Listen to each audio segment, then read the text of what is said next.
Media உங்கள் கனவா? படிக்கும் அனைவருக்கும் internship, placement assistance. Pandey school of journalism short term கோர்ஸில் உடனே சேர 7338824242.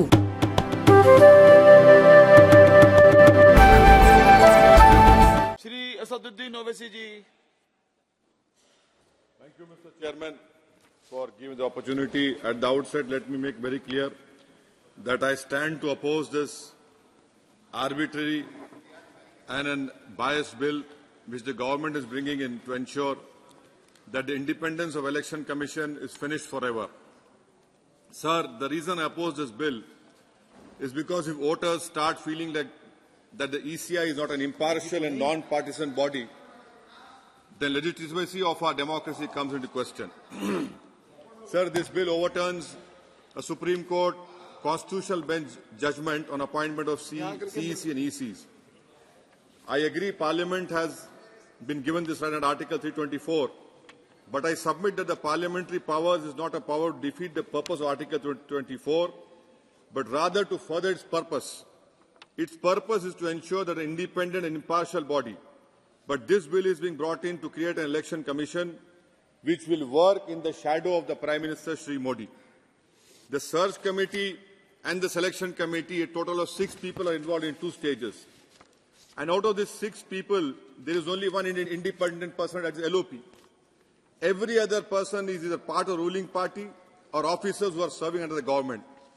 Obviously, anyone they recommend will be a person who is acceptable to the government. Anyone with independent mind will not be accepted.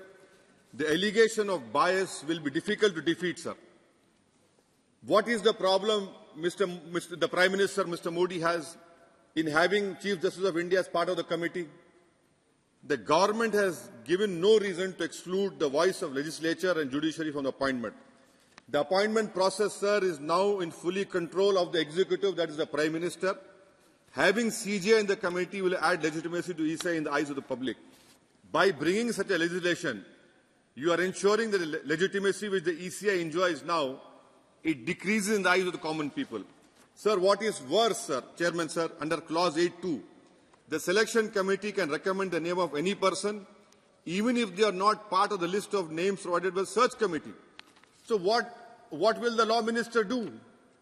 You know, an article under Clause 7 to an appointment will be valid even if the selection committee is not validly formed or even the committee has vacancy. The government is openly saying that once they have chosen a man or woman, then it cannot be challenged even if it is improperly done. So without even LOP, you can take anyone. Clause 5, sir, says that EC or CEC can only be someone who served as secretary to the government of India. Why?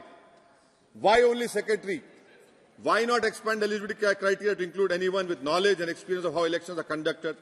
Why should it not include scholars, civil society, other persons? We can place a condition that members must not be elected or appointed officers or hold government position in the executive, legislative or judicial branch at the time of the appointment. We can add a condition that any past political affiliation can disqualify them.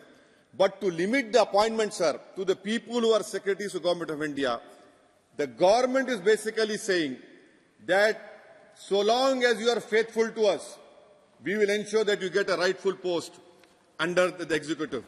Their proximity to the existing government is being considered as a qualification when it should be considered otherwise.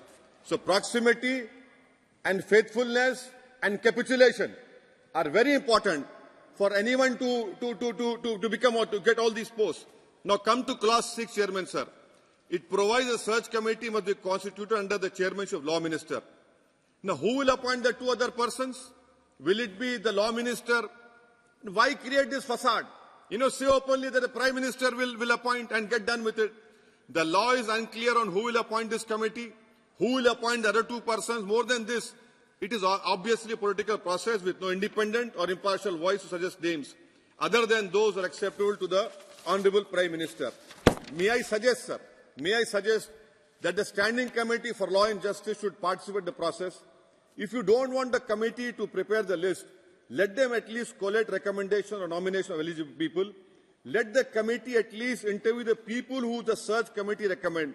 Let there be a democratic process through which the appointees are filtered. And what is the procedure to be adopted by the selection search committees? Will it be majority or consensus? Will the dissenting party have a right to make the dissent public? Who will the minutes of meetings, will the minutes be made public? Will it be laid before this August House?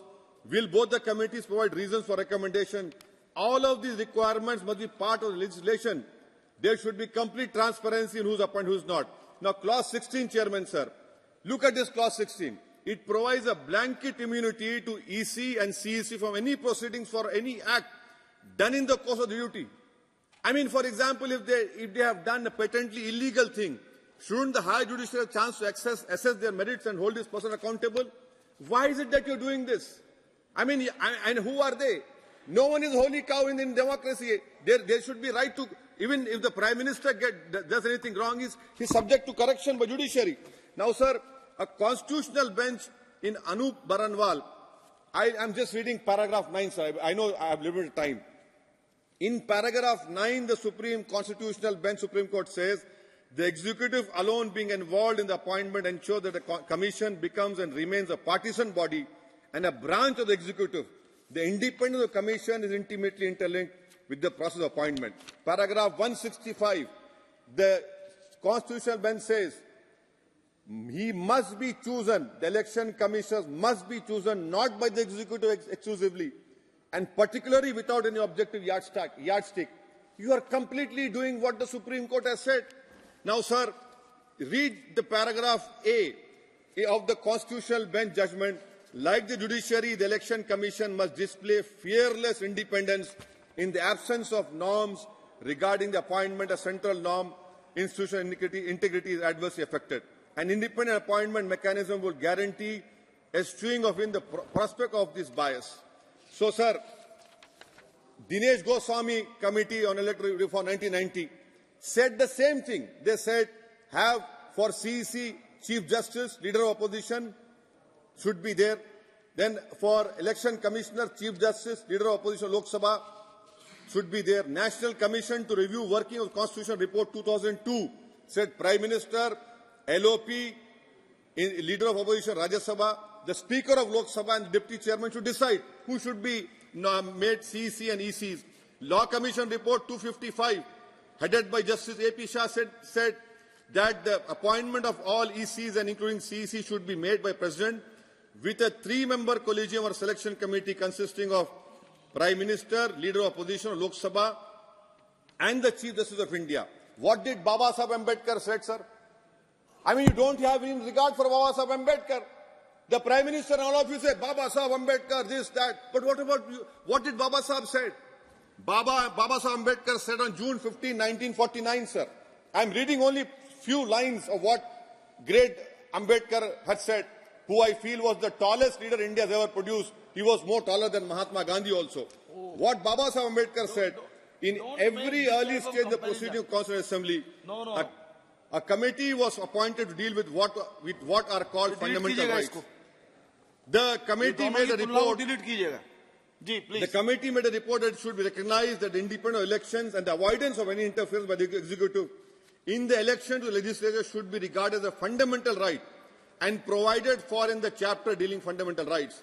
When the matter came up before the House, it was the wish of the House that while there was no objection to regard this matter as of fundamental importance, it should be provided for in some other part of the Constitution and not in the chapter dealing fundamental rights.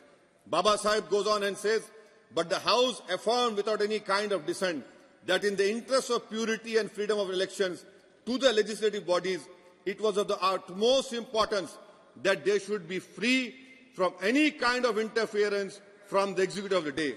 You are going against what our Constituent Assembly, Dr. Baba Sahib Ambedkar said. And sir, I'm concluding, sir. Section 10 of the bill, sir.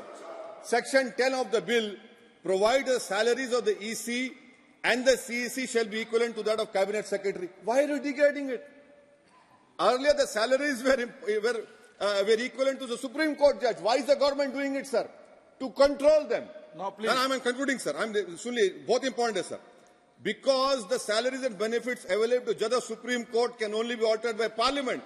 Whereas, if the benefits are according to Cabinet Secretary can be decided by the Executive upon the recommendation of Pay and Commission.